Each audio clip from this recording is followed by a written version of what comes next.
when a disturbance began on the night of April 2nd at the Ramsey Prison Unit in Brazoria County. Edward Gino Peterson took apart the light fixture over his bunk and wired the 110-volt electrical line to his cell door. Then he poured water around the door and jammed the lock with wood splinters. Peterson's intent was to keep the keys out if he could and electrocute the first person who tried to enter his cell. Keys in the hand of a guard are in fact a prison life. But Peterson, a 31-year-old convicted armed robber with a prison's gang contract on his head, knew that the keys were in the hands of the Aryan Brotherhood. "I feel lucky to be alive and able to write this letter," Peterson wrote at 3:43 a.m. the next day to his mom. "I really didn't think I'd see this morning."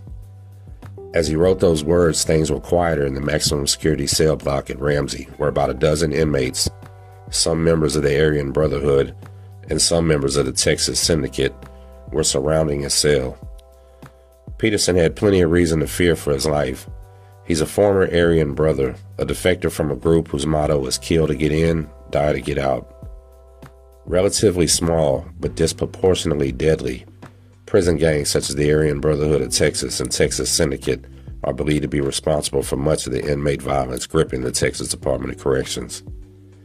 10 inmates died this year, and more than 70 have been stabbed. On December 1st, Peterson joined the statistics. He and another inmate were stabbed in the dining hall at Eastham Unit in Houston County.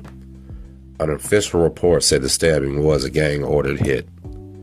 Prison officials are watching the gangs closely, but are reluctant to add their structure and status to the public.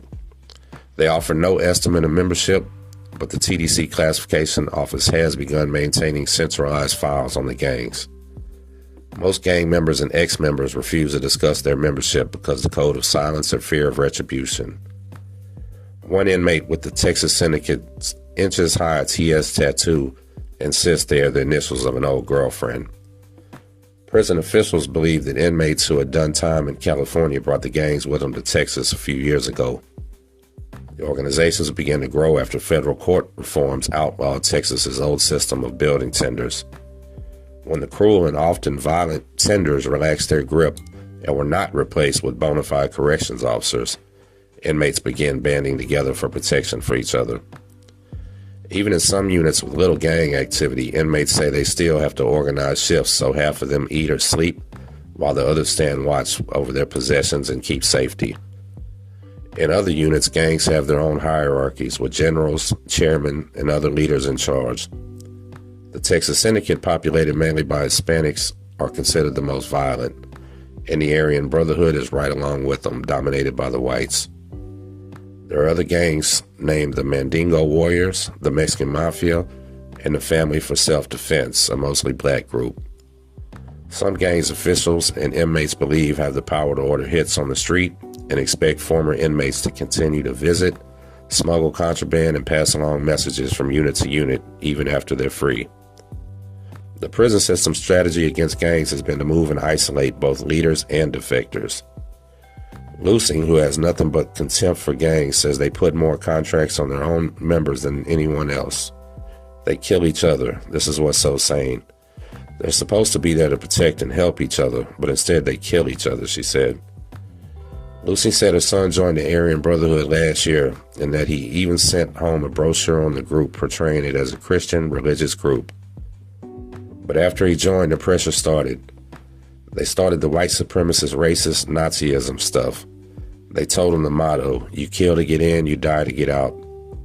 When the order came for Peterson to prove his loyalty, he refused, his mother said. On February 15th, his mom received a letter from the inmate her son was ordered to hit. He and I are not friends. We only met once in approximately a 30-second session.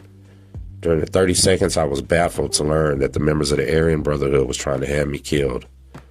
Then in a March 24th letter, he wrote, had Mr. Peterson been guided by his feelings alone to kill in order to live, I would not be here writing you this letter right now.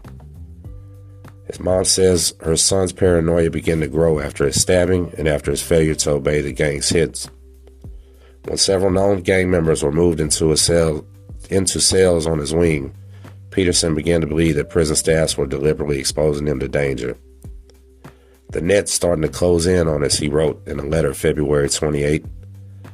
Every day a new AB is born. They're growing stronger with faces I can't ID. If something came down over here, how in the hell would I deal with 12 or more?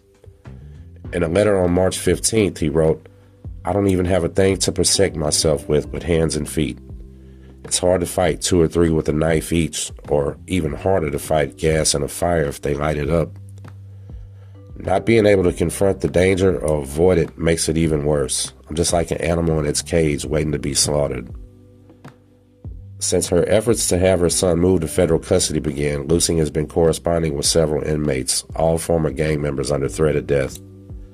In a letter March 2nd, one 34-year-old inmate described February day he was stabbed while guards escorted him in handcuffs through the Ad Seg wing at the Retrieve unit.